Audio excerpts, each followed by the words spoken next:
Bonjour à tous et bienvenue dans cette formation. Dans cette formation, vous allez apprendre à faire un petit jeu en Python à l'aide du module Pygame et on va y implémenter une IA. Plus précisément, ce jeu va être le jeu Tic-Tac-Toe et vous allez jouer contre l'IA et l'IA, ça va être l'utilisation de l'algorithme Minimax. À travers cette formation, nous allons du coup faire l'intégrale du jeu Tic-Tac-Toe et ensuite on implémentera l'algorithme Minimax. Les compétences que vous allez obtenir avec cette formation, ça va être déjà des compétences en Python pour manipuler le langage. Vous allez aussi avoir quelques compétences pour le module Pygame et vous allez aussi apprendre à manipuler un petit peu mieux les algorithmes d'intelligence artificielle. Du coup, on se retrouve tout de suite pour commencer la formation. Alors du coup, on va commencer par vraiment la base de la base, c'est-à-dire du coup installer Python. Parce que ouais, Python c'est un langage de programmation, mais il n'est pas installé sur votre ordinateur. Donc du coup, ce que l'on va faire, c'est qu'on va prendre la version 3.7.6, c'est celle que j'utilise. C'est une des plus récentes, mais il y en a des plus récentes, il y a par exemple le Python 3.8, mais on ne va pas l'utiliser tout simplement parce que à l'heure actuelle, en fait, où je fais cette formation, 3.8 n'est pas, la version Python 3.8 n'est pas totalement compatible en fait avec le module Pygame. Voilà, le module Pygame, c'est un module développé par d'autres personnes et il n'est pas totalement compatible avec Python. Peut-être que Python 3.8 sera très bien compatible avec Pygame quand vous verrez cette formation. À l'heure actuelle, pour mon cas, ce n'est pas possible. Voilà, ça ne fonctionne pas très bien. Voilà, donc du coup, on va rester sur du Python 3.7.6. Ensuite, j'essaierai, si vous me laissez des commentaires de ça, j'essaierai de mettre à jour du coup le code source pour la version 3.8. Mais de toute façon, il n'y a pas trop de soucis à se faire. Si le code fonctionne en 3.7.6, si ensuite les modules, tout ça fonctionne en 3.8, quand vous exécuterez le code en 3.8 avec les bons modules qu'il faut, il n'y aura pas trop de soucis à se faire là-dessus. Donc voilà, vous n'avez pas à vous inquiéter. Vous faites le truc en 3.7.6 et ensuite quand vous passez en 3.8, il n'y aura normalement pas de problème. Donc du coup, ce que vous allez faire, c'est que voilà, vous avez l'URL du site Python pour la version 3.8 ou au pire 3.7.6 pardon. Au pire, ce que vous faites, c'est que vous allez sur Google et vous tapez tout simplement Python 3.7.6 et pensez bien à aller sur le site où il y a dans l'URL python.org. Voilà, pas un autre site. Là, au moins, c'est le site officiel de Python, ce sera mieux. Ensuite, du coup, ce que vous allez devoir faire, c'est que vous allez installer Python. Donc là, ça va dépendre en fait de votre machine. Si vous avez un Mac ou un Windows, enfin de l'OS, pardon, du système d'exploitation, excusez-moi. Et ensuite, ça va dépendre aussi un petit peu de la configuration. Donc, par exemple, de votre OS. Donc, par exemple, si vous êtes sur macOS, ça va être différent si vous utilisez OS X 10.9 ou 10.6. Et ensuite, pareil pour les Windows. Alors, les Windows, vous pouvez voir que ça va pour à peu près tout le monde. Vous voyez, pour eux ici, mais ça va dépendre en fait comment ça va être lancé. Voilà, vous avez par exemple en exécutable ou en embeddable save file. Je ne connais pas, moi j'utilise executable, donc c'est-à-dire que tout simplement en fait vous allez exécuter le fichier que vous allez télécharger, vous allez dire où est-ce que vous voulez l'emplacement de ça. Il me semble que vous pouvez faire ça aussi de manière automatique. Moi, je préfère faire ça de manière un peu plus personnalisée, de voir un petit peu tout ce qui est fait. Et ensuite, du coup, ce sera bon. Alors ensuite, un truc qui est pas mal quand vous faites de la programmation, c'est d'utiliser un IDE. Parce qu'un IDE, qu'est-ce que c'est? C'est en fait un logiciel qui vous permet en fait d'écrire du code. Et généralement, c'est un peu plus confortable pour écrire. Parce que vous allez par exemple avoir des debuggers, c'est-à-dire qu'il va vous trouver les erreurs. Il y en a qui vont faire aussi une mise en page de votre code un petit peu meilleure, c'est-à-dire voilà, vous allez avoir un peu des couleurs, ça va être un peu plus joli. Et surtout aussi, si vous utilisez plusieurs langages de programmation, vous n'aurez pas à utiliser les différents exécuteurs des langages de programmation. Par exemple, Python, oui, quand vous l'installez, vous avez son exécuteur, mais vous voyez, c'est juste dans le tableau de commande, tout ça, c'est pas super pratique. Et si vous utilisez d'autres langages de programmation, voilà, si vous pouvez pas rester sur la même chose, vous êtes obligé de tout le temps changer. Alors qu'un IDE, voilà, vous pourrez coder tout ce que vous voulez dessus. Alors, je vous en propose plusieurs. Donc, il y a par exemple Atom. Voilà, Atom, c'est celui que je vais utiliser pour plusieurs raisons en fait. Mais voilà, donc vous n'êtes pas obligé d'utiliser celui-ci. Ça ne change pas grand-chose dans les deux que vous allez utiliser. Mais voilà, vous avez Atom par exemple. Ensuite, vous avez aussi Sublime Text. Sublime Text que ça m'arrive d'utiliser aussi. Je l'aime beaucoup ce logiciel, cette IDE. Voilà, donc vous pouvez voir que l'interface c'est assez épuré ça, donc ça c'est intéressant. Là, ce que vous avez ici, folder, ça si vous voulez, vous pouvez le cacher, il me semble, et puis c'est ici juste, vous avez plein de fichiers. Voilà, donc c'est assez épuré. Pareil pour Atom, c'est plutôt bien épuré, c'est pour ça que je l'utilise aussi. Et je vous propose aussi VS Code, donc Visual Studio Code, c'était développé par Microsoft. Voilà, et c'est un logiciel où vous pouvez voir que vous avez plein de packages aussi que vous pouvez installer, donc par exemple pour Python, tout ça. Donc si vous utilisez Visual Studio Code, vous n'aurez pas non plus besoin d'installer Python comme on vient de le faire avant. Mais moi j'utilise aussi Visual Studio Code de temps en temps, et j'ai aussi Python sur mon ordinateur parce que voilà, des fois j'utilise pas toujours Python, enfin Visual Studio Code ou Python, voilà, directement. Donc voilà, je vous conseille quand même d'avoir si vous utilisez Visual Studio Code, d'installer aussi Python sur votre ordinateur, ce sera quand même mieux. Et ensuite aussi, un truc que je vous conseille, c'est d'utiliser Kite. Alors Kite, c'est pas un IDE, mais ça vous aide en fait pour votre IDE, c'est-à-dire qu'en fait ça va vous aider pour écrire du code. Voilà, comme vous pouvez le voir avec la petite présentation là, ça vous suggère en fait du code. Comme ça, vous allez écrire beaucoup plus rapidement de ça, et ça vous permet de ne pas non plus avoir besoin de savoir par cœur toutes les syntaxes qu'il y a, parce qu'après on peut avoir un peu du mal à s'y retrouver. Donc ça, c'est à utiliser sur un des IDE. Visual Studio Code sera pas super utile parce qu'il y a déjà en fait quelque chose d'incorporé déjà dedans qui permet en fait voilà de vous suggérer du code. Ce sera surtout utile pour Sublime Text et Atom. Moi, je ne vais pas l'utiliser pour ce tutoriel simplement parce qu'en fait, comme vous pouvez voir, ça suggère du code tout ça. Et j'ai pas trop envie de vous embrouiller de ça. Et quand on filme ça, je trouve que ça cache un petit peu des fois le code. Voilà, donc du coup, moi, le code que je vous présente, en fait, j'aurai pas trop de soucis là-dessus. Enfin, je vais faire des erreurs, évidemment, c'est normal, comme tout le monde, mais ce n'est pas important. Je vais vraiment rester juste avec l'IDE de base, comme ça, au moins, je vais vous faire le code, vous pourrez bien tout lire, bien tout voir, et comme ça, moi, ce sera mieux pour tout le monde. Mais il faut savoir que quand vous installez Python, vous n'installez pas le module Pygame qui va avec. Ouais, parce que le module Pygame, c'est un module externe, il n'est pas installé avec Python. Ça a été développé par d'autres personnes.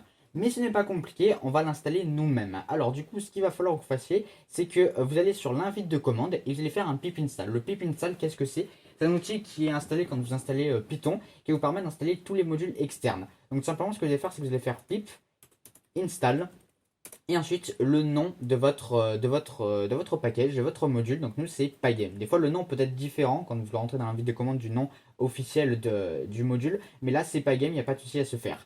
Alors, le truc, c'est que des fois, vous pouvez avoir des problèmes avec le pip parce que, en fait, votre invite de commande ne le trouve pas. Ne le trouve pas parce qu'en fait, il n'a pas le bon chemin d'accès ou carrément, il n'a pas de chemin d'accès. Alors, du coup, ce que vous allez faire, c'est que vous allez aller là où installer votre dossier Python, comme moi ça l'est actuellement, comme vous pouvez le voir. Alors, du coup, généralement, voilà, c'est sur votre ordinateur. Ensuite, dans l'utilisateur, donc l'ordinateur, enfin, c'est votre disque dur principal qui vous sert pour l'OS. Bon, en plus, il s'appelle OS. Voilà, l'utilisateur, ensuite votre dossier. Donc, comment dire, quand vous configurez votre ordinateur, vous avez toujours vous allez toujours à vous enregistrer de ça et ça va créer du coup un dossier spécifique en fait à vos données de ça par rapport à votre utilisateur. Vous allez ensuite du coup sur ce dossier, AppData. Alors AppData pour l'afficher, il faut faire affichage élément masqué, sinon vous voyez il n'y est pas. Voilà, là il a disparu. Alors que si je fais affichage élément masqué, hop, il apparaît, vous voyez. Ensuite vous allez dans local quoi. Et ensuite vous descendez pour aller dans Programs ou Programme, je sais pas si ce sera vous en français. Python, voilà, et Python 3.7 ou 37, voilà, en fait c'est la version 3.7, voilà, on s'en fiche du dernier chiffre. Et vous voyez que vous avez du coup tout ceci. Un autre truc que vous pouvez avoir aussi, c'est quand vous faites propriété.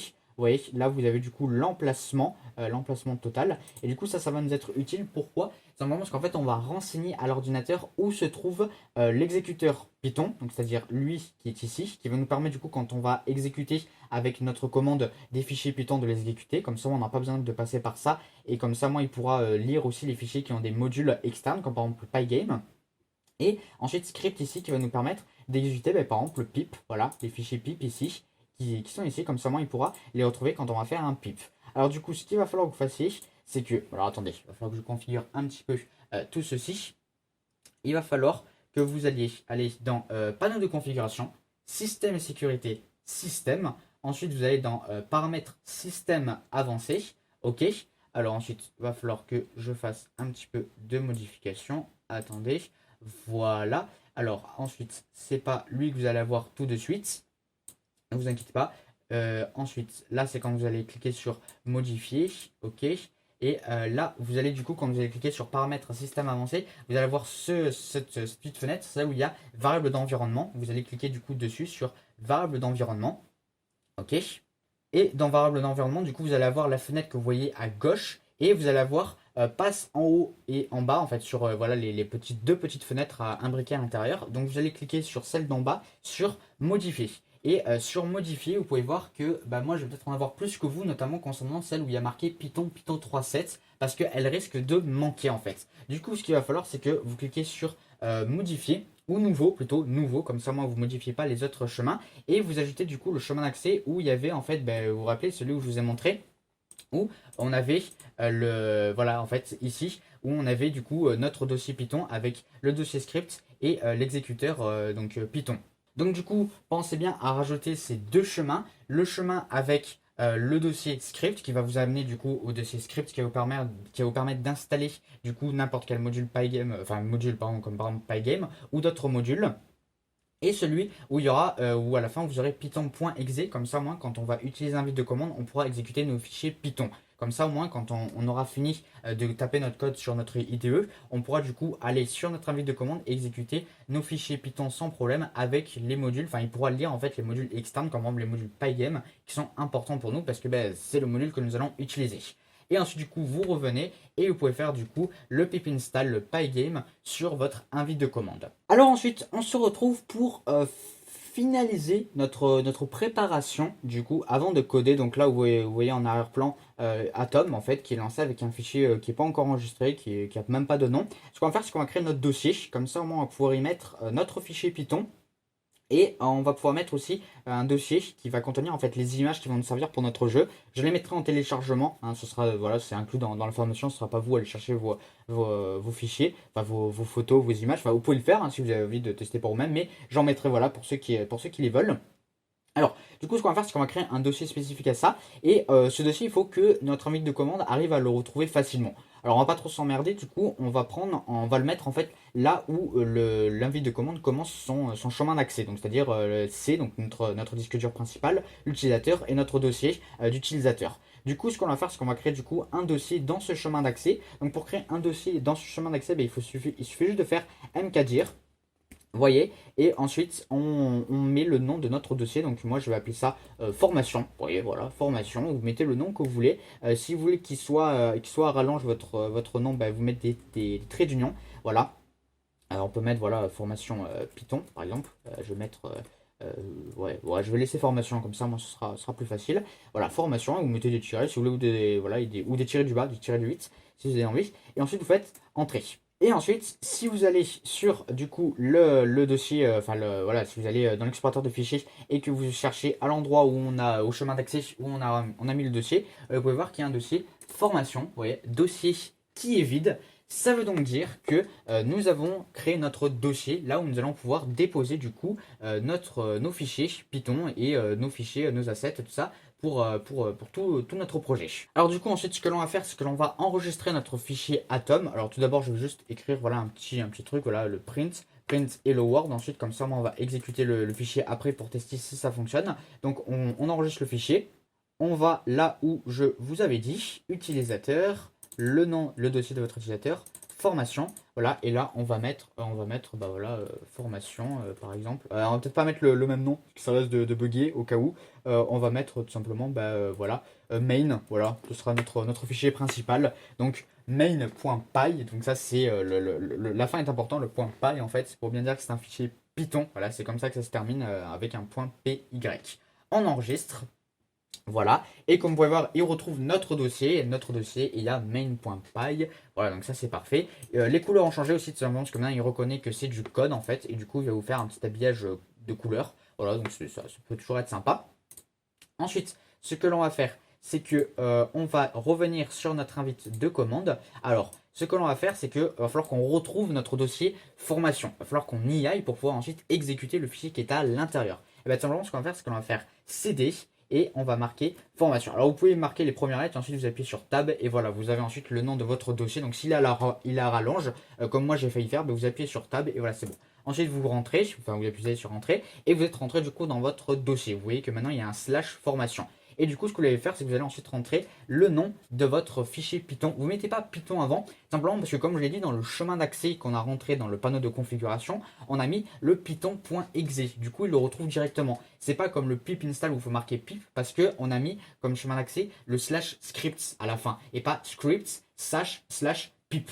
Simplement parce que voilà, il y a plusieurs fichiers pip, tout ça, donc pour éviter que ça prête à confusion, donc il recherche dans le fichier scripts, mais là il n'a pas besoin de rechercher dans le fichier Python, on avait directement mis python.exe et ça sert du coup à exécuter les fichiers Python. Vous appuyez sur tab, voilà, comme ça moi ça finit le nom de votre de votre fichier Python, et ensuite vous appuyez sur entrée et nous avons hello world, ce qui veut donc dire qu'il arrive à bien lire notre fichier Python. Il arrive à le trouver dans le dossier, il n'y a aucune erreur, donc on va pouvoir du coup maintenant enfin commencer à coder El Famoso jeu.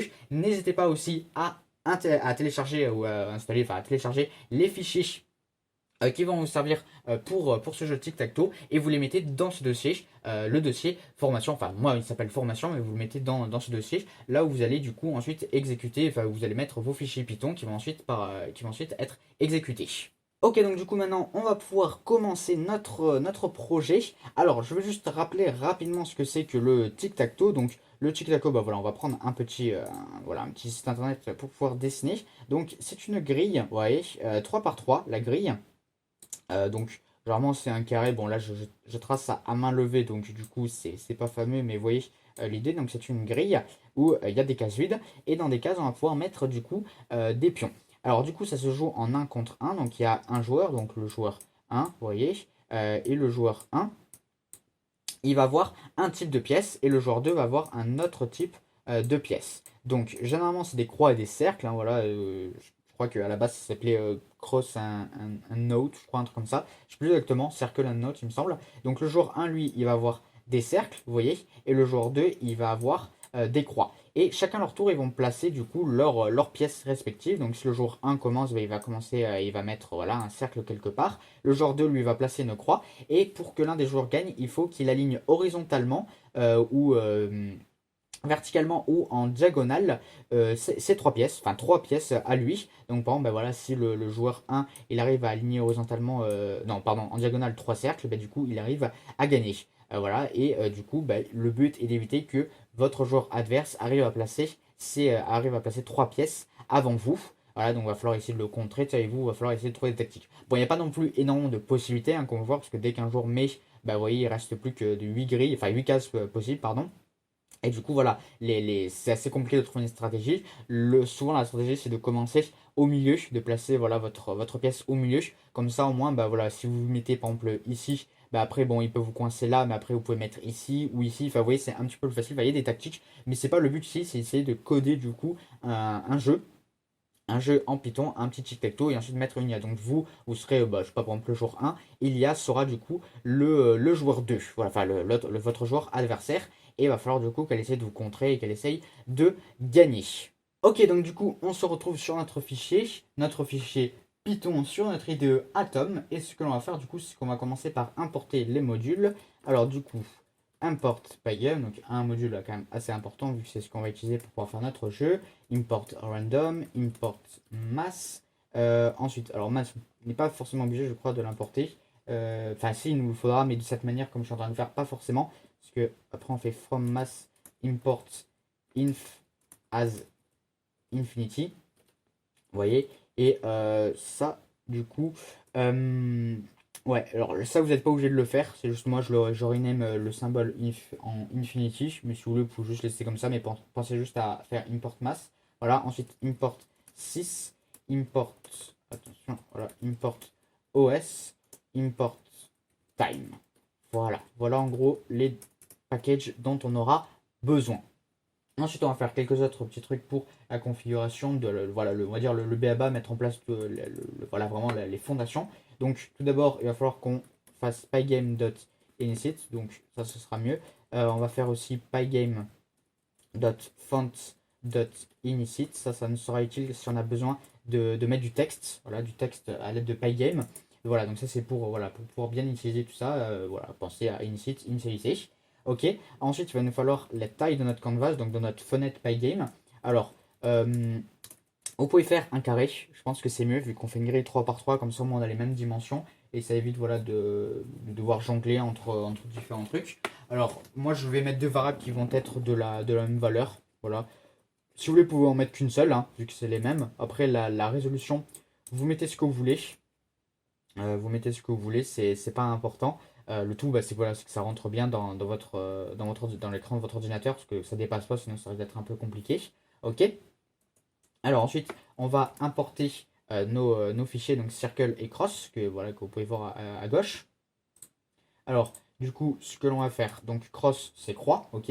On va faire pygame, pardon, pygame.transform.scale, donc point .scale, hein, c'est juste l'habitude que j'ai en anglais. Donc là, ce qu'on va faire, c'est qu'on va pas les importer tout de suite. Ce qu'on va faire, c'est d'abord, c'est qu'en gros, là, le fichier qu'on va prendre, qui va être ensuite importé, on va le redimensionner. On va redimensionner notre image, parce qu'on veut qu'elle colle en fait à la taille qu'on va avoir besoin dans notre fenêtre. Mais le truc, c'est que voilà, elle ne fait pas forcément la taille que l'on veut. Du coup, voilà, il faudra qu'on pense à faire ça. Du coup, ce qu'on fait, c'est qu'on fait pygame, image, load. Là, on cherche. Là, on utilise os.pass.join. Ça va nous permettre du coup de rechercher grâce à ça dans nos dossiers, dans nos fichiers, un dossier qui s'appelle assets. Donc ça, il va commencer à partir du dossier où on est, donc formation. Ok, donc il va chercher un dossier assets et ensuite il va chercher un fichier. Et le fichier bah, nous qu'on cherche, c'est le fichier cross.png. Vous voyez, voilà, ok. Du coup, là, on a chargé notre image et ensuite, elle va être redimensionnée. Et là, on va devoir dire les paramètres qu'on veut, enfin la nouvelle taille qu'on veut. Donc, nous, ce qu'on veut, c'est qu'étant donné qu'on fait une grille de 3 par 3 et qu'on veut que ça rentre parfaitement, nos fichiers, enfin nos images, pardon, on veut que ça rentre parfaitement dans les grilles et que les grilles, on va les faire voilà, on va faire qu'elles fassent la même taille. Du coup, on peut voir qu'une case, ça fait un tiers de la grille, que ce soit en largeur ou en longueur, longueur, largeur, hauteur. Là, on s'en fiche, on est sur du 2D, ça fait à chaque fois les mêmes tailles, on est sur un carré. Donc du coup, il va falloir que ça fasse un tiers de la taille de notre fenêtre nos images. Il faut qu'elles fassent un tiers de la taille de notre fenêtre. Donc on pourrait faire un calcul, 770 divisé par 3 et on garde un entier, ce sera un petit peu mieux. Mais le truc c'est que si on veut changer ensuite par la suite de fenêtre, ça, on va prendre tout simplement en fait nos variables ici qui ont déjà des valeurs et on va diviser par 3 2 slash, comme ça on a une valeur entière et on fait height divisé par 3 à nouveau. Voilà, je pourrais faire with, pareil, parce que c'est la même valeur, mais c'est juste, voilà, je me dis, s'il y en a qui veulent faire un rectangle, au moins, voilà, ils suivent vraiment bien le truc que je fais. Vous voyez, donc du coup, l'image que nous avons là, peu importe la résolution qu'elle fait, bon, évidemment, il faut qu'elle fasse une certaine résolution, si elle fait que 10 pixels, et qu'on la redimensionne pour qu'elle en fasse 50, ça risque d'être pixelisé, voilà, faire attention à ça. Mais normalement, ce sera bon. Du coup, voilà, nous avons notre image qui est redimensionnée, qui fait du coup un tiers de notre fenêtre et qui va pouvoir bien rentrer dans nos grilles. Ok. Du coup, ensuite, ce qu'on va faire, c'est qu'on va prendre cette ligne et on va la copier-coller parce qu'en fait, on va pas changer grand-chose. On va juste changer ça. On va mettre circle. Alors, pensez bien à respecter les majuscules, ce que je n'ai pas fait pour assets, parce que sinon, il risque de pas vous trouver le fichier. Vous voyez. Et du coup, évitez d'avoir aussi des fichiers et des dossiers qui ont le même nom. Parce que même si vous changez les majuscules, tout ça, ça risque de bugger un peu, donc voilà, au cas où. Ensuite, on va faire une petite variable pour le fond, quoique on n'est pas obligé de la mettre ici. On peut la mettre, on pourra la mettre après, quand on utilisera, quand on va faire une fonction principale qui va nous permettre de tout lancer. Quoique, ouais, non, on va laisser comme ça. Au pire, on modifiera s'il le faut. Alors moi, je vais, du coup, là, il faut créer un tuple. Bon, voilà, donc ça, c'est pour créer une couleur à l'aide de des canaux red, green, blue, rouge, vert, bleu. 0, 0, ça veut dire que ça va être du noir, du coup. Ok. Ensuite, on va faire une clock. Donc en fait, on va l'initialiser. C'est voilà, quelque chose qui est fait à l'aide de pygame qui nous permet ensuite, quand on va créer notre fonction principale, de dire combien de fois on va passer en fait dans une boucle par seconde. Voilà, ça va être utile par exemple pour les mises à jour, tout ça, pour que ce soit plus rapide. Ok. Ensuite, ce qu'on va faire, c'est qu'on va faire aussi les variables de base euh, pour, euh, pour plus tard, qui vont correspondre à nos joueurs. Donc AI, donc ce sera l'IA, donc elle aura plus 1, parce qu'on va utiliser des 1 et moins 1. C'est comme ça qu'on va procéder. Ok. Et ensuite, on va pouvoir mettre aussi par exemple FPS. Voilà, 120. Et ensuite, ce qu'on va faire, c'est qu'on va faire notre fonction principale. Vous voyez. Voilà. Euh, Attendez, juste. Voilà, c'est bon. J'avais un doute. Parce que je voyais pas le main a changé de couleur. J'avais un petit peu un doute. Donc, du coup, on va faire une boucle infinie. Parce que.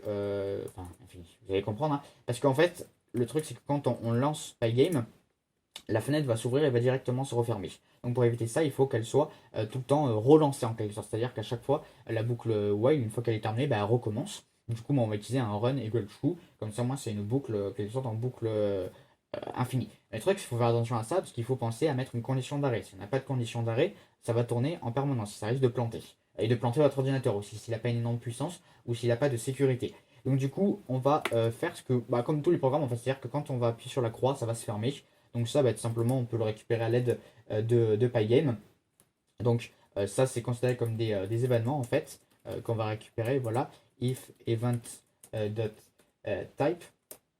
Donc, pardon, .type. Donc ça, c'est récupéré. Donc ça, c'est les events d'ici qui sont récupérés là-dedans. Donc ça, si c'est égal à pygame.quit. Et ben, on met tout simplement quit comme ceci, voilà, et ça ferme automatiquement. Voilà du coup notre condition d'arrêt. Voilà, du coup, on a mis les bases. Voilà, les bases, c'est vraiment juste le tout début. Et on va pouvoir du coup continuer en utilisant un petit peu ces fondations.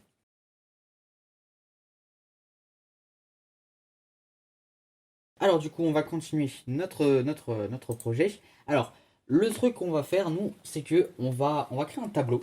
Vous voyez, on va créer un tableau où on va stocker en fait des 1 ou des -1. Donc les 1, ça va correspondre à l'IA et des -1, ça va correspondre à l'humain quand il va jouer.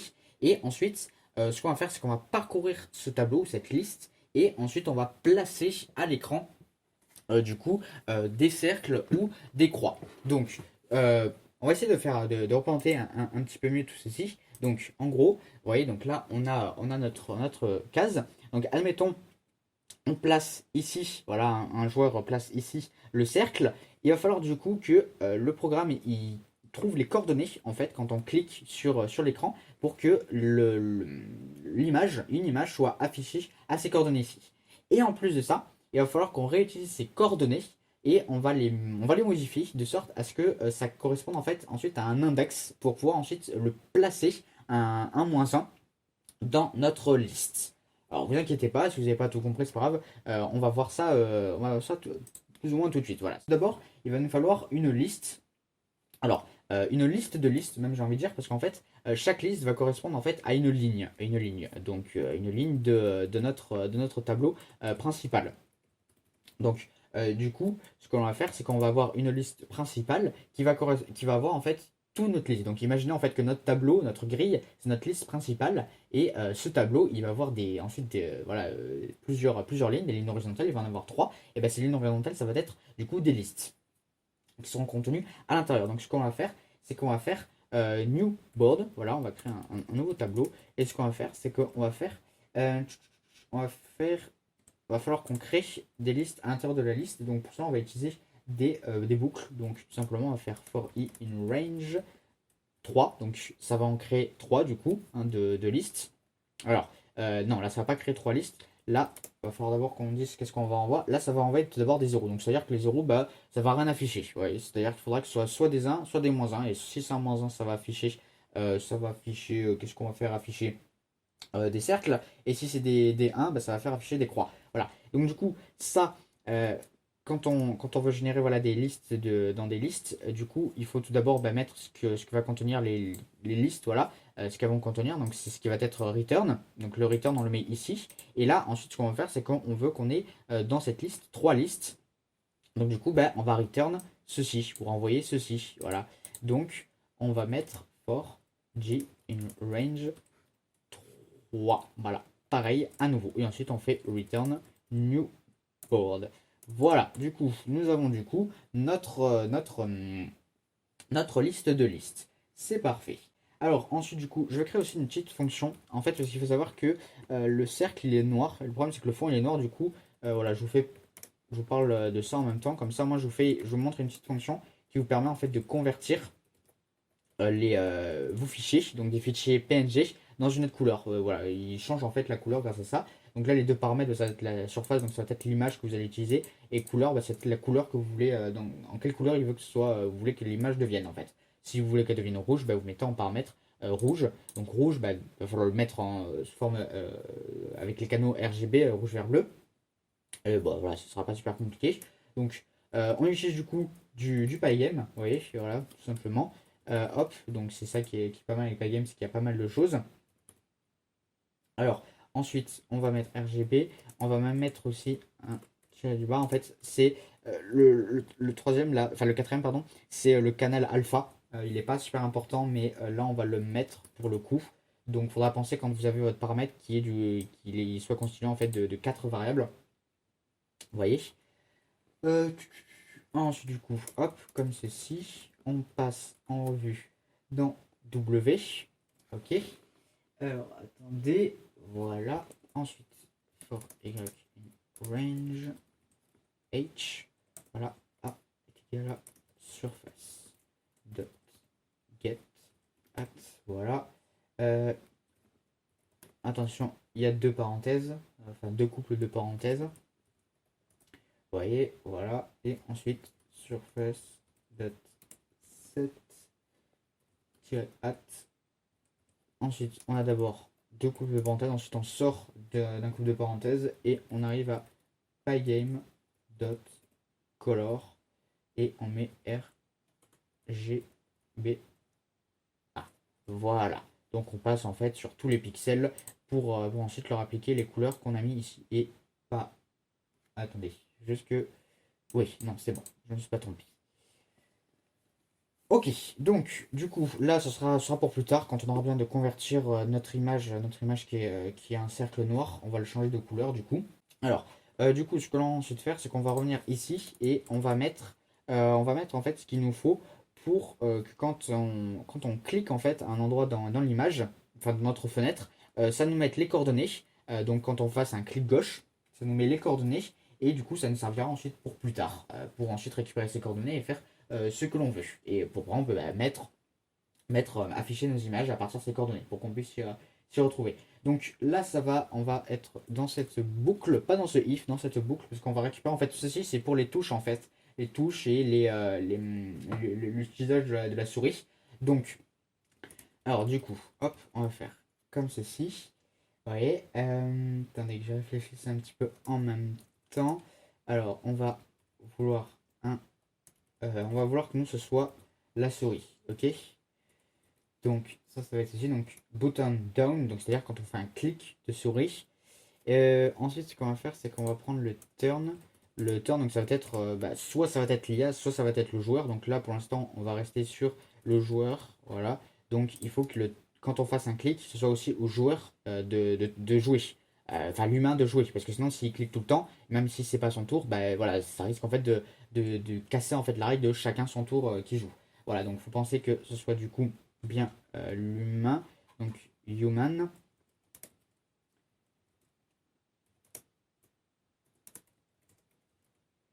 Ok, ensuite on va ajouter une variable game over en fait pour dire si c'est fini ou pas.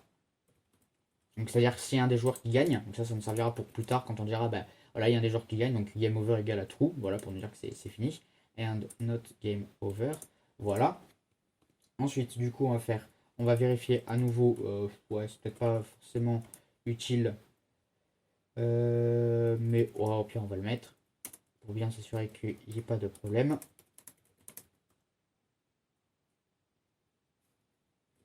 Voilà. Et avant, ce que l'on va faire, c'est que on va récupérer les coordonnées. Donc pour cela, on fait pygame.mouse.get pause.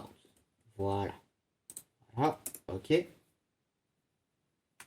Et ensuite, du coup, ce qu'il va falloir, c'est que on récupère les coordonnées. Et les coordonnées, ensuite, on va s'assurer que on puisse mettre dans cette case une croix, ou plutôt un cercle. Et si on peut mettre un cercle, bah, du coup, ça affiche un cercle. Et si on peut pas, et bah, du coup, il faut passer, il faut recommencer. Voilà. Donc, du coup, ce que l'on va faire, c'est que il va nous falloir mettre une fonction qui va nous permettre de vérifier si c'est bon. Voilà, donc on va la mettre comme ceci, vous voyez. Et on va passer en paramètre tout d'abord notre tableau, donc là notre liste de listes, vous voyez.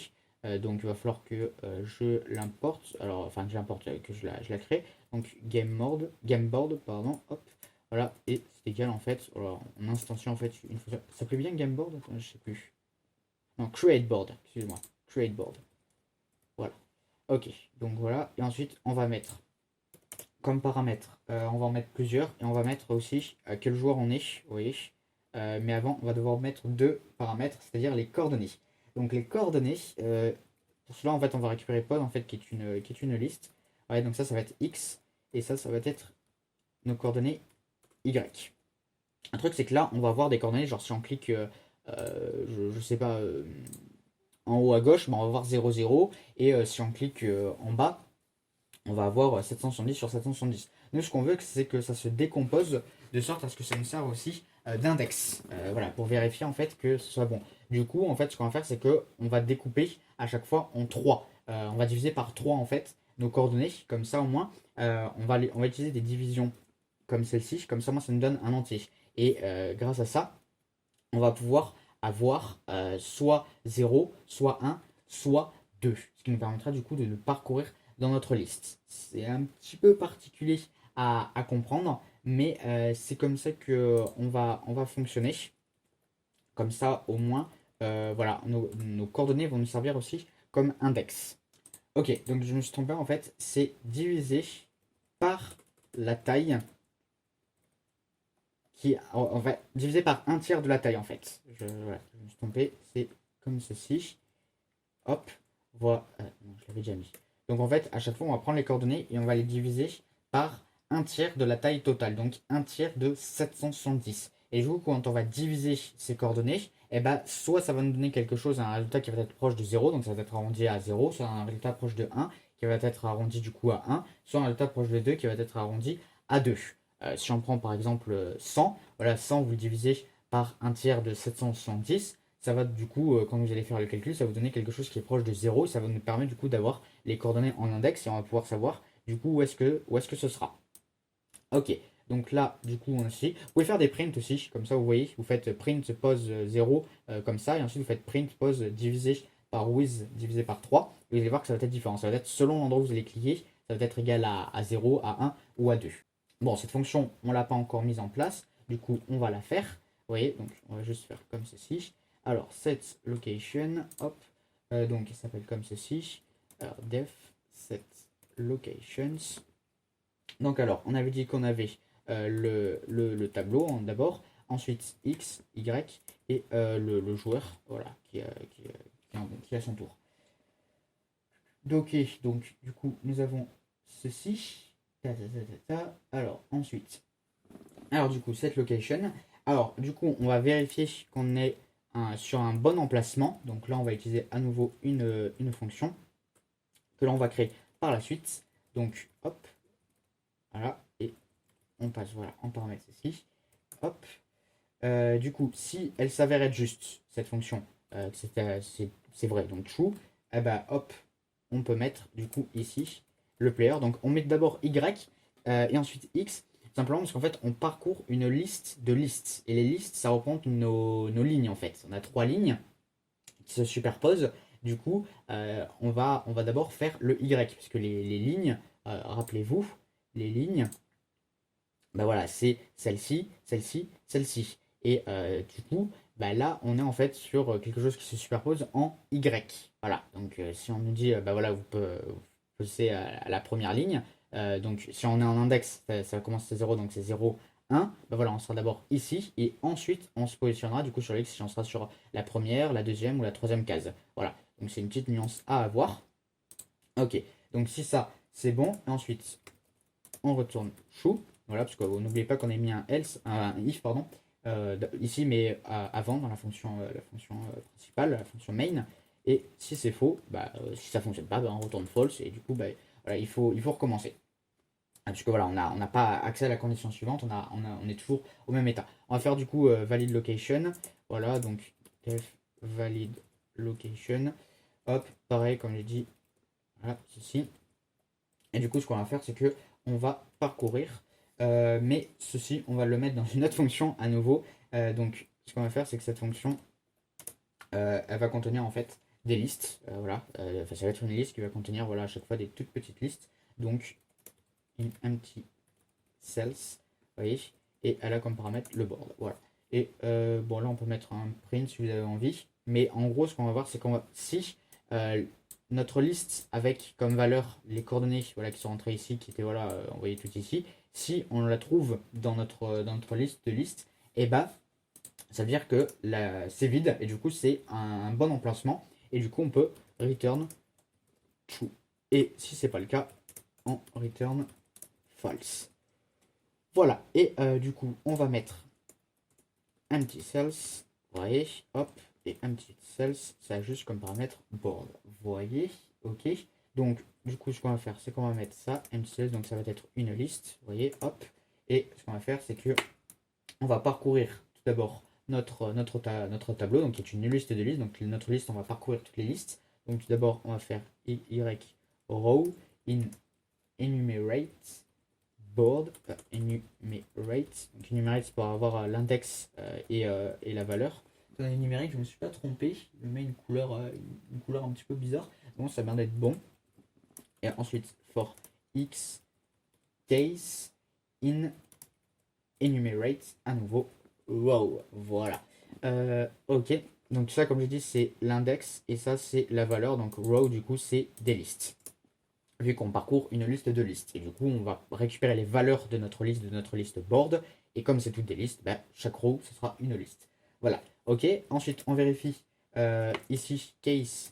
Donc, c'est-à-dire la valeur en fait qu'il y a dans chaque liste de listes. Donc, là, on est sur des listes. Ok. Row, c'est une liste. Et on va voir ce qu'il y a. Si c'est les valeurs de case, c'est 0, ça veut dire qu'il n'y a pas de 1 ou de moins 1. Ça veut dire que la place est libre. Du coup, on va pouvoir dire que c'est bon. Mais ce qu'on va faire en fait, c'est qu'on va ajouter ceci, on va à notre liste principale, à notre liste empty cells, on va ajouter en fait une liste pour dire que c'est bon avec les coordonnées x et y. Et du coup, comme ça, moi, vous pouvez voir, bah, là, on parcourt, on vérifie si cette liste est bien là-dedans, est bien dans empty cells, dans une des propositions de libre. Et c'est bon, bah, ça retourne true. Et du coup, là, on vérifie que c'est bien bon. Et ensuite, on met notre player. Donc, c'est-à-dire là, étant donné qu'on est sur le 1, bah, on met du coup.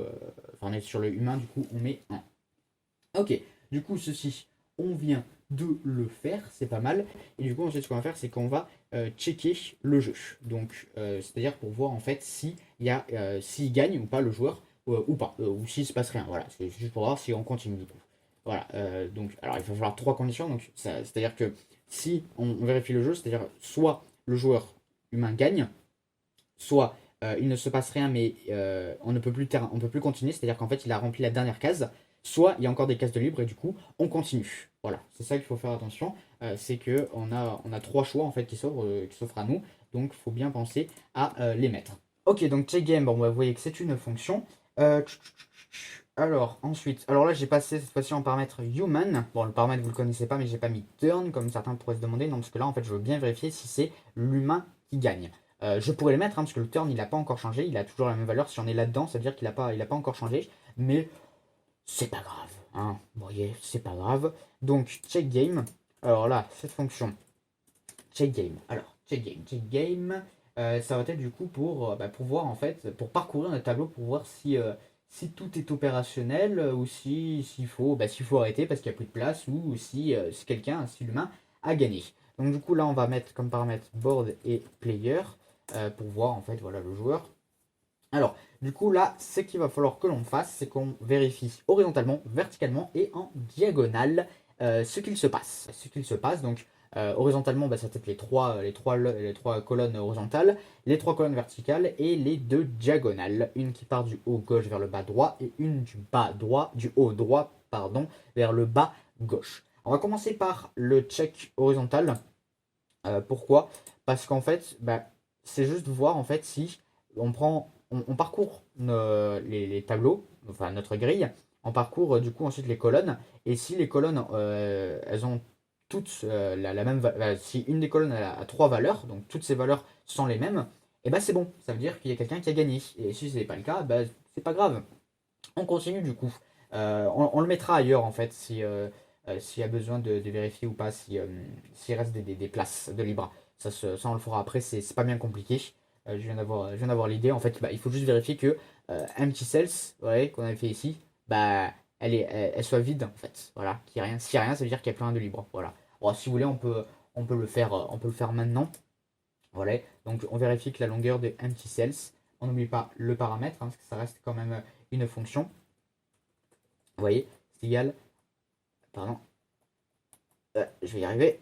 Euh, c'est égal à 0. Voilà, si c'est égal à 0, bah, ça veut dire que bah, voilà, un print, personne ne gagne, hein.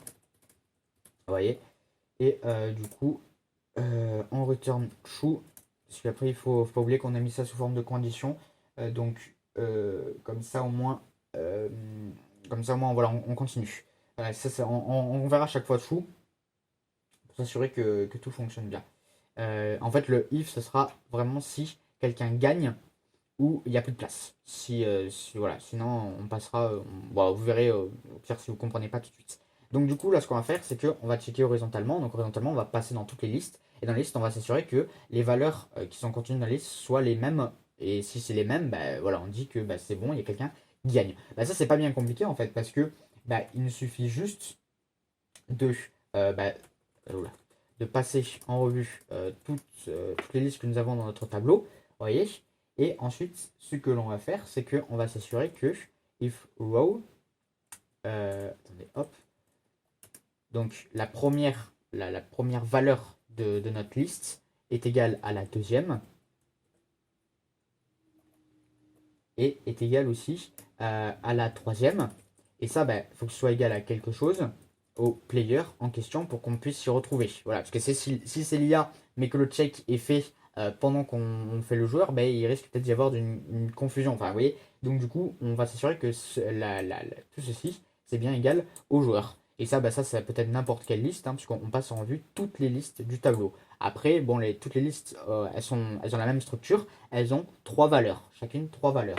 Donc du coup, s'il y a quelqu'un qui gagne, donc un des joueurs gagne, donc ça c'est player, donc player ce sera une fois l'IA, une fois l'humain, et ben on va mettre player, vous voyez, gagne. Là je mets du texte, entre guillemets, du coup c'est ce qui va s'afficher, et là ça va être la valeur de la variable qui va s'afficher. Et là ensuite on fait return true. Ok, ensuite on va passer du coup aux colonnes. Aux colonnes c'est un petit peu différent parce qu'en fait les colonnes, ah pardon, je ne vous ai pas tout affiché, excusez-moi, oui voilà, c'est comme ceci. Voilà, donc comme j'ai dit, on passe en revue, tout ça, off, if row, tout ça c'est égal. Et c'est égal à la deuxième valeur de la liste et à la troisième valeur de la liste qui est égale au player. Et ce qu'il va falloir maintenant pour les colonnes, c'est qu'en gros, on récupère les valeurs en fait à chaque fois on est les trois valeurs ici, les trois valeurs ici, et ensuite les trois valeurs ici. Pour s'assurer, pour pouvoir comparer ces trois valeurs entre elles, pour voir si elles sont toutes égales au joueur, tout égale, celle-ci tout égale au joueur, et celle-ci tout égale au joueur. Donc du coup, il va falloir récupérer, quand on va parcourir les listes, il va falloir récupérer une fois les premières valeurs des listes, une fois les deuxièmes valeurs, et une fois les troisièmes valeurs. Voilà, ça c'est un petit peu spécial. Alors, du coup, ce que l'on va faire, c'est que on va faire for call, donc pour colonne, hein, in range len board. Voilà. Ensuite, on va créer une petite liste. Attendez, j'ai oublié un. Voilà. Ok.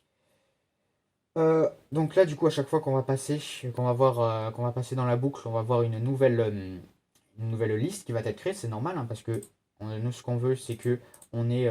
Pardon, attendez, je vais essayer de rafficher. Voilà, on est à chaque fois, on est à chaque fois ouais, qu'on récupère du coup des nouvelles valeurs. Vous voyez. Donc on va passer sur la première liste, on va récupérer la valeur, puis ensuite on va passer sur la deuxième liste, on va récupérer telle valeur qu'on veut, voilà, etc. Du coup, ensuite, donc là, on est dans une boucle qui est dans une boucle. Du coup, ensuite, ce que l'on fait, c'est qu'on fait. Attendez, je vérifie juste. Voilà. Je voudrais éviter de faire la même erreur que tout à l'heure, c'est-à-dire laisser afficher le Firefox. Vous voyez? Donc, for row in board. Donc là, on parcourt les listes de notre tableau. Là, c'est pas super important en fait. For call, parce que je dis call pour colonne, mais en réalité, c'est pas important parce que c'est juste pour avoir voilà, les valeurs pour savoir combien de fois en fait on va passer et ensuite récupérer.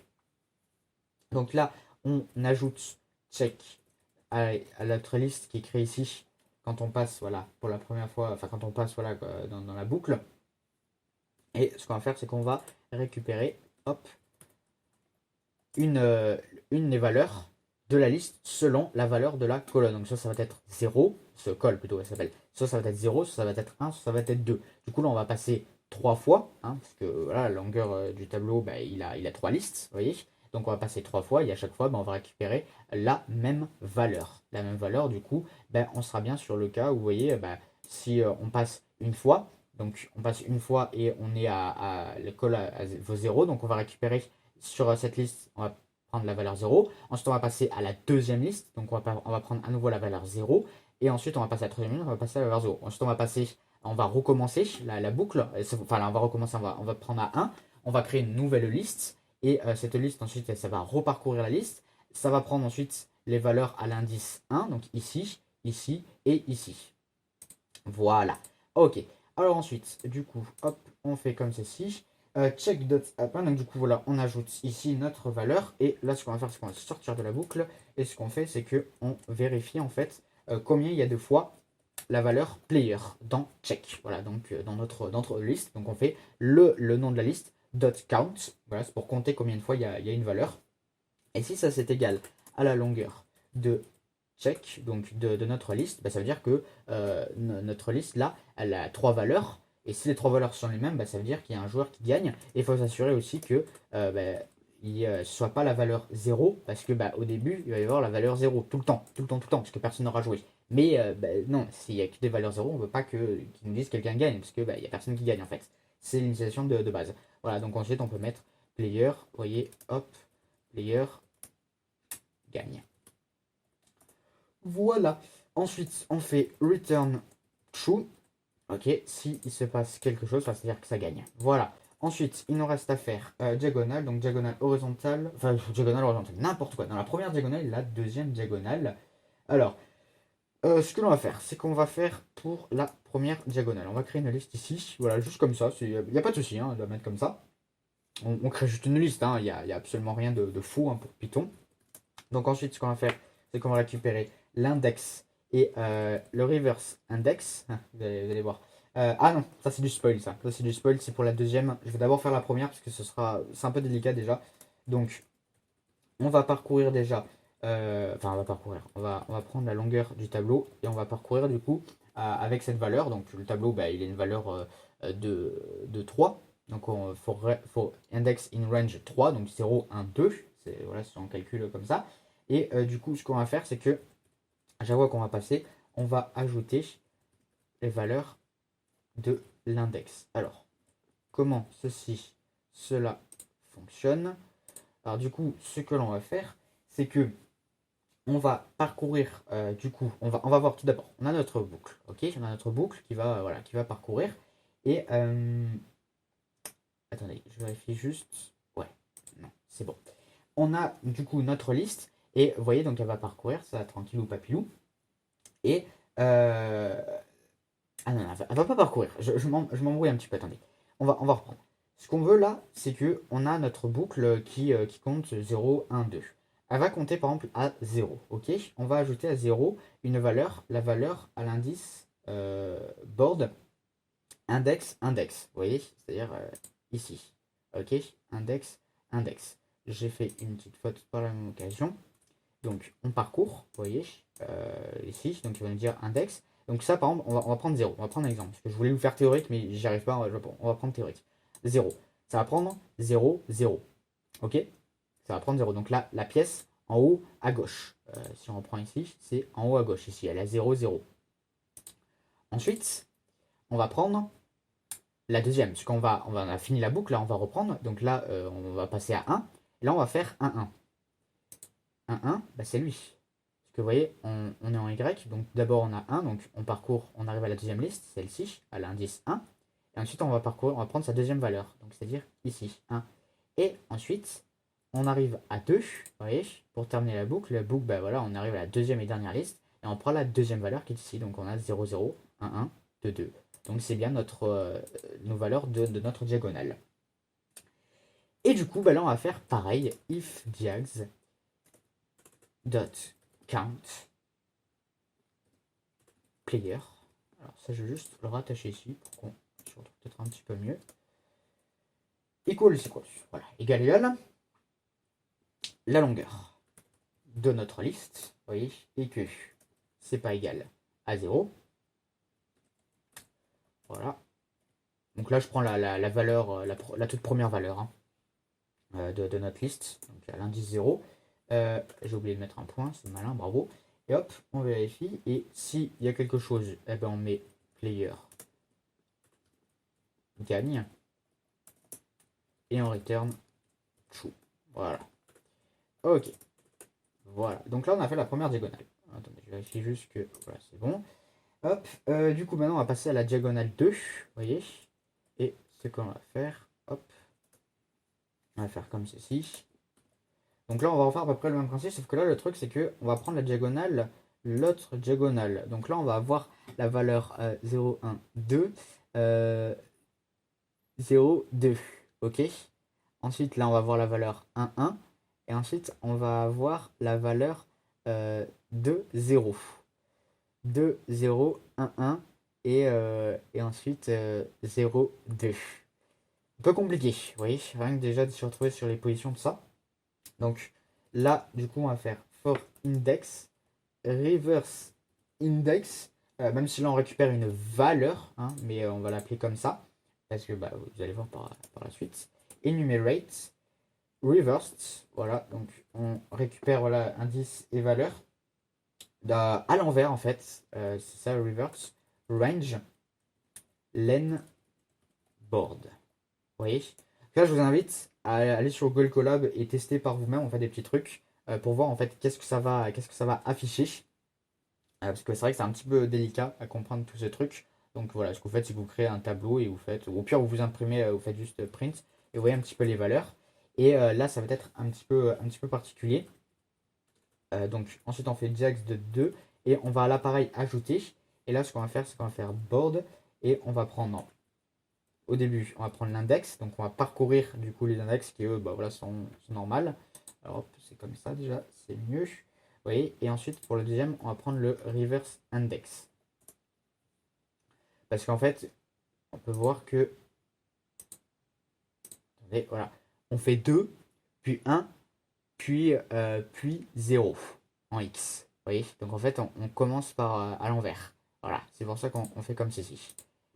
Et comme j'ai dit, le X passe en deuxième parce que d'abord les Y, bah, on parcourt les listes. Et les listes, comme elles sont superposées, bah, c'est en fait c'est le Y en quelque sorte quand on affiche tout ceci.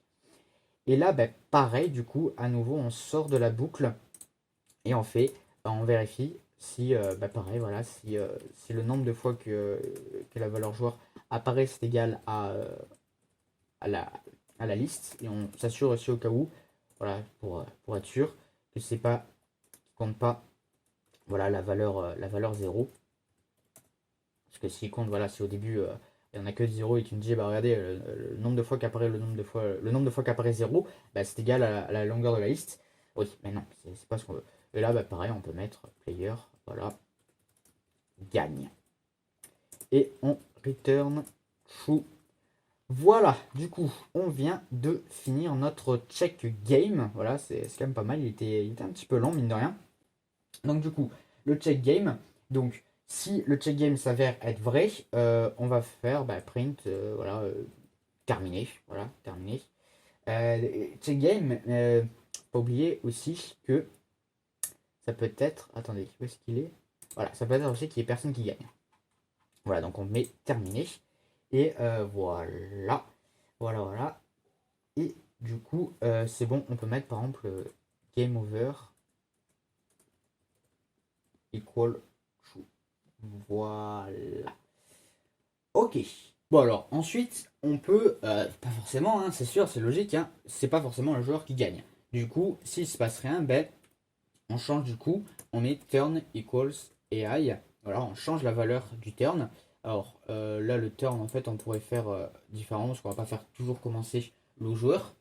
Mais ce qu'on va faire, en fait, c'est on va faire au hasard. Voilà, donc on va faire un random.choice, et ça va prendre au hasard dans une des valeurs de cette liste, moins 1, 1. Voilà, donc ça va prendre au choix moins 1 ou 1, et selon ce que c'est, bah voilà, ça va être soit l'humain qui va commencer, soit l'IA. Voilà, voilà. Du coup, ensuite, ce que l'on va faire, c'est que ça, on a turn égale IA. Voilà. Du coup, ce qu'on peut passer, bah ouais, on peut passer par exemple là, ceci. Donc, if turn equal IA. Donc là, on pense bien à sortir du for, hein. Voilà, du for event, une game, ça sert à rien de rester comme ceci, enfin de rester dans le for event, ça risque même de poser des problèmes. Et on va s'assurer aussi que ce n'est pas la fin. Voilà. Donc le game over, je le mets là, surtout. C'est pas le même, hein, c'est pas run, attention. Parce que si vous mettez run, bah, ça va direct se fermer. Non, on veut pas tout de suite. Ça va être par exemple le game over si vous voulez afficher du texte. Voilà, s'il y a un game over, bah, ensuite bah, voilà, vous pourrez afficher bah, voilà, un joueur a gagné. Voilà, ça pourrait être utile. Et ça peut mettre toujours une sécurité si vous avez besoin pour d'autres choses. Ok. Du coup, voilà, bon, pour l'instant, ce qu'on va faire, c'est qu'on va passer, vous voyez. et on va s'occuper un petit peu plus de l'aspect, comment on pourrait dire, l'aspect un peu plus visuel. Tout d'abord, ce qu'il va falloir qu'on fasse, c'est que on fasse une petite fonction qui va être ensuite tout le temps utilisée ici. Vous voyez, tout simplement, en fait, ça va être une fonction qui va servir un peu en quelque sorte de mise à jour. Vous voyez, à chaque fois, en fait, elle va mettre à jour pour dire, ben voilà, il y a de nouvelles choses qui sont apparues, ben voilà, je les fais apparaître, tout ça. Donc, ça va en paramètre la fenêtre, vous voyez, ça s'appelle win. Le turn, je sais pas si on en aura forcément besoin. Bon, pour l'instant, on va mettre ça, vous voyez, et on va l'appeler, on va la mettre ici. Voilà, rideau, window. Non, tout d'abord, c'est win. Ensuite, c'est gameboard. Voilà. Ok. Donc, hop, voilà ce qu'on va faire comme ceci. Voilà, voilà. Et donc, c'est bon. Donc, tout d'abord, ce qu'on va faire, c'est qu'on va appliquer notre background. Voilà. On avait avec la variable ici. Vous voyez. Hop, je descends un peu trop bas. Donc là, ça met ici. Ensuite, ce que l'on va faire, c'est que on va mettre des fonctions après qui vont être draw board. Voilà. Hop. Et ça, c'est des fonctions qu'on va créer après. Donc ça, il y en a une, ça va être pour dessiner le tableau, et l'autre, ça va être pour dessiner les pièces. Voilà. Ok, ok. Donc, c'est bon, voilà, voilà. Ensuite, qu'est-ce qu'il faut qu'on ajoute d'autre? Si vous voulez ajouter du texte, bah, ce sera à mettre ici, par exemple. Pygame dot display dot update. Donc ça, c'est la fonction, en fait, enfin, ouais, la petite ligne qui est importante pour bien dire, en fait, ce qu'il faut mettre à jour. Voilà, c'est ça qui fait la différence. C'est que ça va tout le temps mettre à jour à chaque fois qu'on va passer dans cette fonction qui sera appelée, bah, en fait, 120 fois par seconde pour mettre à jour 120 fois du coup par seconde. Donc quand il y aura, dès qu'il y aura une nouvelle image, par exemple, quand il y a un joueur qui aura joué, eh ben, ça va se mettre à jour automatiquement et très rapidement. Voilà, donc du coup, on va s'occuper maintenant de dessiner le tableau et les pièces. Alors, hop, on va faire def draw board. Voilà, on met en paramètre Windows, parce que c'est en fait c'est là où on va dessiner, c'est la surface en fait. Donc, tout simplement, ce qu'on va faire, on va faire. Et peut-être vous expliquer après. Il y a pas grand-chose là, mais c'est vrai que c'est un petit peu de la logique à avoir, enfin de la logique informatique, vous voyez. Alors, attendez. Bon, ça c'est Drawline et tout ça. Euh, donc, en fait, ce que l'on va faire, c'est que il va falloir qu'on dessine des lignes, ok. Ça va être nos lignes verticales. Voilà, donc celle-ci. Il va falloir qu'on les dessine. Il va falloir qu'on en dessine deux. On peut en dessiner quatre, mais sur le bord, ça sert pas à grand chose en fait. Donc, du coup, ce qu'il va falloir, c'est que on ait une ligne ici et une ligne ici. On veut elle soit bien positionnée, quoi, que ça découpe bien le tableau par égal, quoi. Les trois cases sont les mêmes. Donc, faut que celle-là, pour que cette case-là et cette case-là soient égales, faut qu'elle soit du coup à un tiers de la taille en X, vous voyez, et celle-ci en deux tiers. Comme ça, moins, ça coupe. Là, on a bien un tiers, deux tiers et trois tiers. Ok. Alors, et du coup, c'est ce que l'on va faire. Donc là, ça va pour dessiner des lignes. Donc tout d'abord, on dit la surface où on va mettre. Ensuite, on dit la couleur. Voilà, donc nous, on met une couleur comme celle-ci. Donc c'est rouge, vert, bleu à nouveau. Ensuite, on met d'où on part. Ok. Donc, on fait with. Ça va être. Donc ça va être d'abord le x. Ok. Fois un. Non, pas un mais i, du coup. Une fois, ça va être. Là, c'est entre un et 3. Ok, vous avez compris? Entre un et 3, donc on part à un et on finit à 3. Du coup, notre valeur, ça va être une fois un. Ça, c'est ce qui nous intéresse. J'avais pas encore mis à nouveau. Désolé.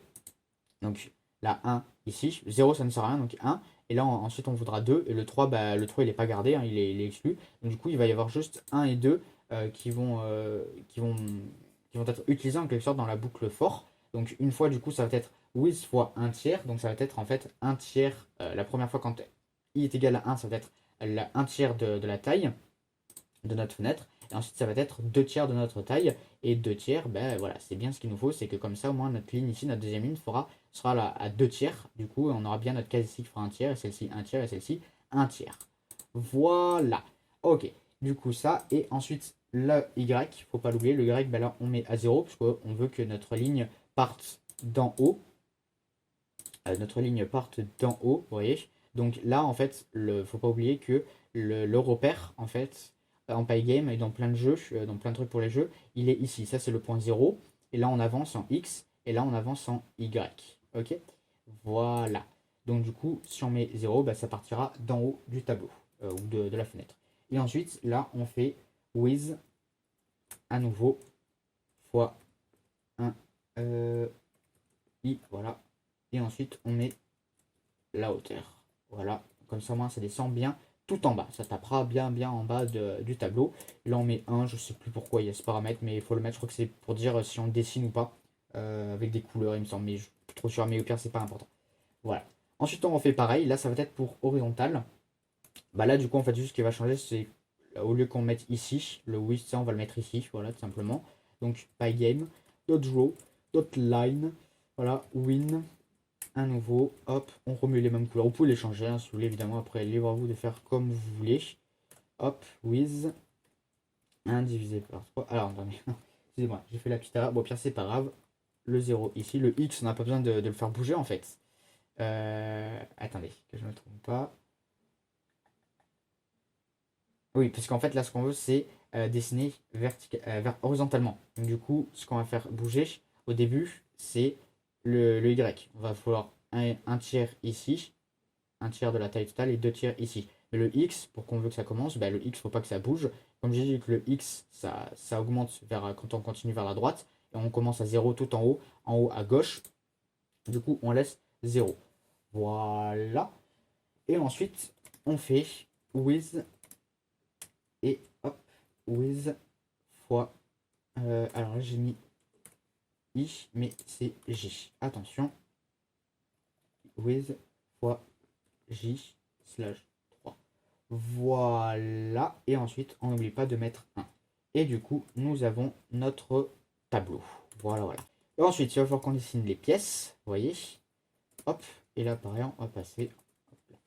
Donc, alors du coup, là, ça va être. Il ne va pas y avoir énormément de lignes, à nouveau. Mais il va y avoir. Bon, voilà, il va falloir un petit peu réfléchir, un petit peu essayer de comprendre. Il faut un petit peu de temps pour assimiler. Donc, en gros, nous, ce qu'on veut, c'est que on va passer en fait dans notre liste de listes, vous voyez. Et à chaque fois qu'il y aura une valeur, et ben, on va prendre l'index. Voilà, on va prendre l'index. Et on va le multiplier par un certain truc pour que ça nous donne du coup des coordonnées pour que ça se mette bien au bon endroit. C'est-à-dire que là, là on est à la case 0, 0, vous voyez, et du coup, bah, quand on va récupérer ça, ça nous met bien dans cette case-là notre image. Du coup, bah, étant donné qu'on avait divisé les coordonnées si vous vous souvenez bien, par un tiers de la taille, voilà, un tiers de la longueur, et bah, du coup, là, on va remultiplier par un taille de longueur, comme ça, on va retrouver nos valeurs initiales. Alors, du coup, ce que l'on va faire, c'est qu'on va passer dans notre liste, vous voyez, donc pour x in range len board, vous voyez, hop, ensuite à nouveau une boucle, vous voyez, len board, et ensuite on vérifie s'il y a quelque chose. Donc tout d'abord on va vérifier si c'est l'IA, ouais, donc s'il y a si l'IA ou l'humain, on va mettre l'humain, donc -1. Donc sinon on a choisi cet emplacement et que du coup bah, il y a un -1, bah, du coup hop, on va afficher une image de cercle, vous voyez, notre bit, donc là c'est l'image que l'on veut, circle x fois, ensuite, ouais, hop, with, attendez,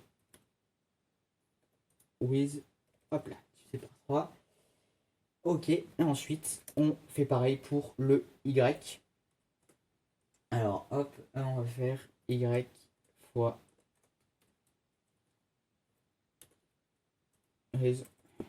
divisé par 3. Voilà, comme ça on récupère nos coordonnées en quelque sorte de base. Parce qu'avant on les avait divisées on les avait multipliées par un tiers de la taille de notre fenêtre. Et là, ils vont nous donner des indices. Ben là, du coup, on récupère ces indices et on les multiplie par un tiers de la taille de l'écran. Donc, en fait, on fait en quelque sorte une réciproque.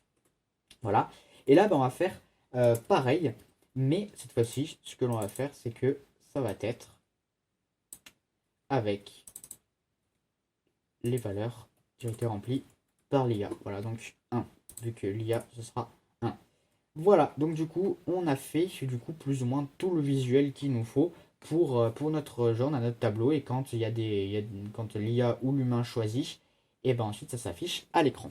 Ok, donc du coup maintenant ce que l'on va faire, c'est qu'on va faire une petite fonction qui va permettre de réinitialiser le tableau quand c'est fini, en fait quand un joueur gagne ou que personne ne gagne.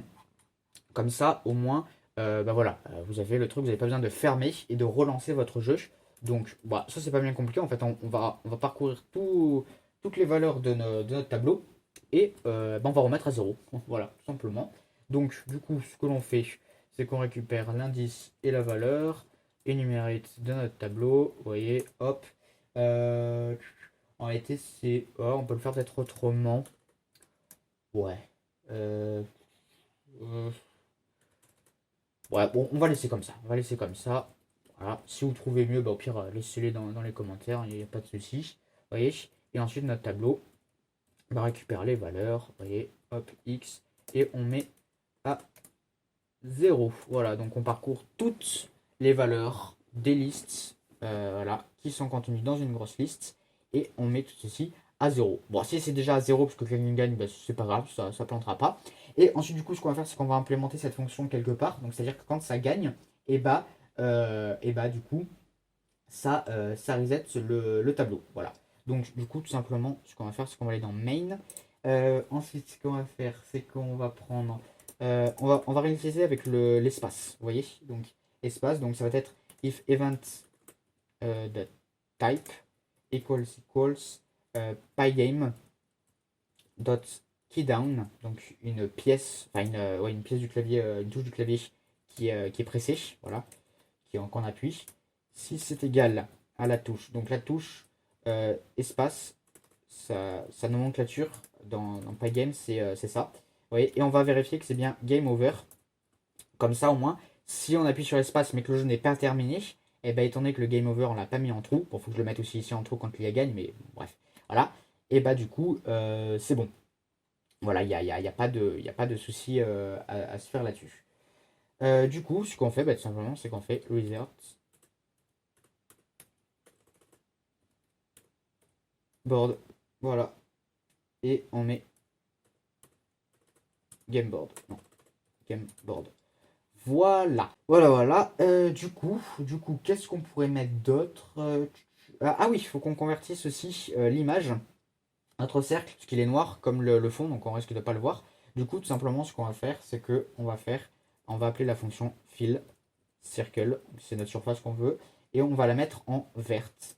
Voilà, donc verte. Alors, faut pas oublier que on va créer un tuple rouge, vert, bleu, alpha. Donc rouge, vert, bleu, 0, et alpha 0, pareil, et on appelle green. Voilà. Du coup, on a quasiment terminé. Il nous reste surtout, je crois, quelques petits trucs à modifier et à implémenter l'IA.